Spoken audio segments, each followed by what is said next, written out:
Esto es Cápsula de Entrenamiento, un espacio para pensar el cuerpo, el movimiento y el entrenamiento más allá de las recetas rápidas y las soluciones universales.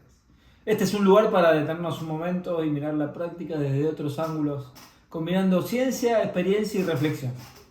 En este episodio les voy a hablar de una forma del cansancio que rara vez aparece en los planes de entrenamiento. Un cansancio que no siempre se explica por la carga física y que puede aparecer incluso cuando entrenamos bien, cuando cumplimos el plan y cuando progresamos. Para pensar este tema voy a apoyarme en las ideas de un filósofo, Byung-Chul Han, que analizó con profundidad la lógica del rendimiento y la autoexigencia en la sociedad contemporánea. Desde ahí vamos a mirar qué pasa con el cuerpo y con la experiencia de entrenar, especialmente en la escalada. La invitación es simple: escuchar, aflojar el ritmo un instante y dejar que esta pregunta quede abierta. ¿Qué tipo de cansancio estamos acumulando cuando entrenamos? Existe una forma de cansancio que rara vez aparece en los planes de entrenamiento. No suele detectarse en los tests ni se corrige con una semana de descarga. Ni siquiera responde de manera clara a los ajustes habituales de volumen o de intensidad. Se trata de un cansancio que atraviesa el cuerpo como una experiencia total, que no pertenece a un solo sistema fisiológico y que se manifiesta de manera difusa pero persistente. Es un cansancio que se siente en el gesto, en la motivación, en la relación con la práctica. El filósofo Byung-Chul Han lo pensó como una de las marcas centrales de nuestro tiempo. Lo llamó el cansancio de la sociedad del rendimiento. Aunque no escribió sobre deporte ni sobre escalada, sus ideas dialogan de forma directa con muchas de las tensiones que atraviesan el entrenamiento contemporáneo. Entrenamos dentro de una cultura que celebra la mejora constante, la optimización permanente y la superación sin pausa. Una cultura que ya no necesita imponer desde afuera porque logró algo mucho más eficaz: que cada sujeto se convierta en gestor activo de su propio rendimiento. El entrenamiento se vuelve entonces un espacio privilegiado donde esa lógica se expresa con claridad y el cuerpo termina siendo el lugar donde se acumulan los efectos. Durante buena parte del siglo XX, el entrenamiento estuvo organizado bajo una lógica disciplinaria. Existían reglas claras, estructuras relativamente rígidas y cargas definidas desde afuera. El entrenador decidía, el deportista ejecutaba y el conflicto se ubicaba en un plano externo. Había algo contra lo cual resistir, discutir o negociar. En el presente el escenario cambió. El entrenamiento se presenta como un espacio de autonomía, elección y personalización. Hay más información, más herramientas, más libertad aparente para decidir cómo, cuándo y cuánto entrenar. Esa libertad, sin embargo, desplaza la exigencia hacia el interior del sujeto. El tenés que deja lugar al podés. El podés abre un horizonte sin techo. Podés sumar un bloque más. Podés probar otra vez. Podés entrenar aunque estés cansado. Podés aprovechar mejor la sesión. Podés hacer algo más. En la escalada esta dinámica se vuelve especialmente visible. Las sesiones rara vez terminan cuando el cuerpo propone una pausa. Suelen extenderse mientras la cabeza encuentra argumentos para seguir. Siempre queda la sensación de que algo faltó, de que se podría haber hecho un intento más, una serie adicional, un ejercicio complementario. El escalador asume así el rol de responsable absoluto de su progreso. También carga con la responsabilidad del estancamiento, la lesión o la pérdida de motivación. El problema se vive como una falla personal, no como una consecuencia de la lógica en la que se está entrenando. Esa interiorización de la exigencia reduce el margen de cuestionamiento y vuelve más difícil reconocer el agotamiento cuando aparece. Byung-Chul Han describe la violencia contemporánea como una violencia positiva. No opera prohibiendo, sino estimulando. No se presenta como imposición, sino como una oportunidad. No genera resistencia, sino adhesión. En el entrenamiento esta violencia adopta una forma amable. Se expresa a través de objetivos bien formulados, planes motivantes, discursos de mejora continua. No hay gritos, no hay castigos. Hay métricas, metas y hay expectativas. El problema surge cuando esa estimulación se vuelve constante y no deja espacio para la pausa real. El cuerpo no diferencia si la exigencia viene de afuera o de adentro. El sistema nervioso responde a la carga acumulada, al estrés sostenido, a la falta de interrupciones significativas. Cuando el entrenamiento se organiza sin verdaderos espacios de negatividad, aparece un agotamiento que no se resuelve con ajustes técnicos menores. Ese cansancio suele aparecer en escaladores que entrenan de manera consistente, que cumplen el plan, que progresan en números, pero sin embargo algo empieza a correrse en la experiencia. La curiosidad se transforma en obligación. La motivación se vuelve frágil. El cuerpo sigue respondiendo, pero con una sensación de fondo cada vez más opaca. La violencia no deja marcas visibles, deja huella. La cultura contemporánea mantiene una relación tensa con el límite. El límite suele interpretarse como una falla, como un obstáculo que debe gestionarse mejor o superarse con más recursos. En el discurso del entrenamiento, esta mirada se traduce en una dificultad creciente para aceptar la pausa, la frustración o el no poder como partes legítimas del proceso.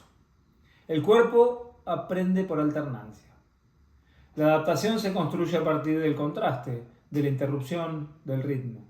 El progreso emerge del diálogo entre carga y descansa, entre acción y detención, entre tensión y aflojamiento.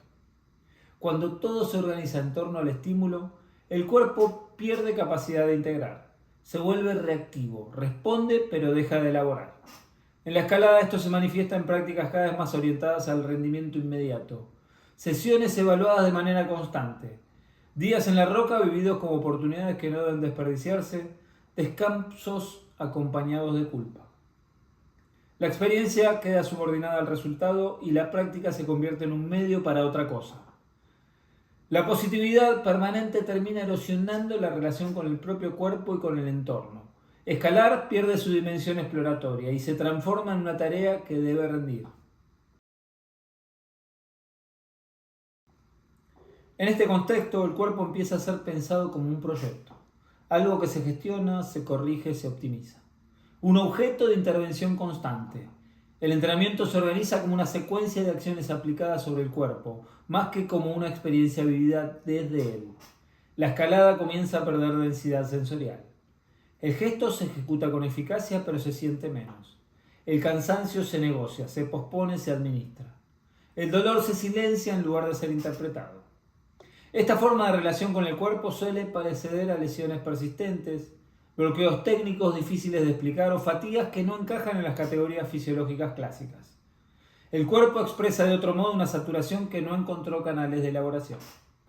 Habla a través de la rigidez, de la pérdida de fluidez, de la desconexión con el gesto. Escuchar ese lenguaje requiere tiempo, atención y una disposición distinta a la que propone la lógica del rendimiento continuo. Otra dimensión central en la obra de Hahn es la transformación del tiempo. El tiempo contemporáneo aparece fragmentado, acelerado, sin continuidad narrativa. Se organiza alrededor de la urgencia, de la productividad y de la necesidad de mostrar resultados. El entrenamiento adopta con facilidad esta forma de temporalidad. Microciclos, métricas, evaluaciones frecuentes, objetivos de corto plazo. Queda poco espacio para la demora, para el error improductivo, para la exploración sin finalidad clara. Cada sesión parece tener que justificar su existencia. El aprendizaje motor necesita otro tiempo, un tiempo espeso, menos lineal, donde la repetición no busca eficiencia inmediata, sino familiaridad. Sesiones que parecen no rendir, pero que sedimentan. Días donde el cuerpo se mueve sin exigir resultados visibles y en los que el gesto se acomoda de manera casi imperceptible. La dificultad no reside en entrenar mucho, sino en perder la capacidad de demorarse, de quedarse un poco más en una sensación, en una vía, en un movimiento sin pedirle inmediatamente que produzca algo. Byung-Chul Han distingue entre dos modos de cansancio. Uno es el cansancio del rendimiento, que aísla, desgasta y vacía de sentido. Se expresa como irritabilidad, apatía, desconexión con la práctica. Es un cansancio que no invita al reposo, sino al abandono. El otro es un cansancio profundo, compartido, que aparece después de una experiencia plena. Un cansancio que no empobrece, sino que deja una sensación de coherencia corporal. Un cansancio que permite descansar sin culpa. En la escalada esta diferencia se percibe con claridad. Hay jornadas que terminan con un cuerpo agotado y una sensación de integración. Otras concluyen con un cansancio similar, pero acompañado de frustración y malestar. La carga puede ser comparable, el sentido no. El cansancio profundo surge cuando el cuerpo estuvo implicado de verdad, cuando hubo atención, presencia y vínculo con el entorno. Aparece como consecuencia de una experiencia habitada, no como resultado del cumplimiento de una cuota. Reconocer esta diferencia resulta clave para sostener una práctica a largo plazo. Byung-Chul Han no ofrece recetas ni programas. Su propuesta apunta a formas discretas de resistencia frente a una cultura que lo quiere todo visible, medible y productivo.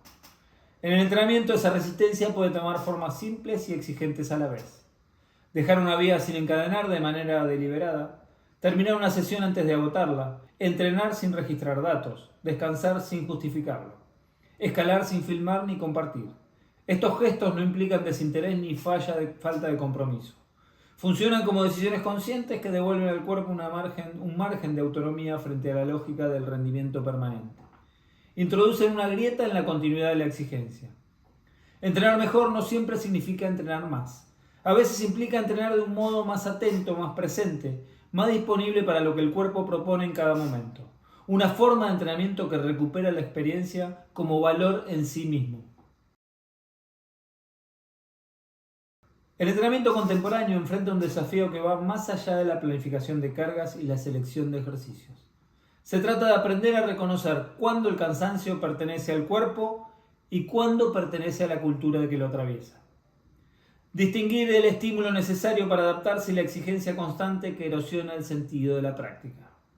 Las ideas de Byung-Chul Han abren una pregunta que atraviesa todo el recorrido de esta cápsula. ¿Qué tipo de relación con el cuerpo se construye cuando entrenar se convierte en una obligación permanente de rendimiento? ¿Qué lugar queda para la experiencia, para el límite, para el ritmo propio? Tal vez entrenar bien hoy implique recuperar la demora, el descanso y el límite como partes constitutivas del proceso. Tal vez el progreso no se mida solo en encadenes, sino en la capacidad de seguir habitando el cuerpo con atención, deseo y curiosidad. Quedarse pensando en esa posibilidad ya forma parte del entrenamiento, no como una respuesta inmediata, sino como un trabajo silencioso que continúa cuando la sesión termina. Del mismo modo que el cuerpo aprende cuando se le da tiempo.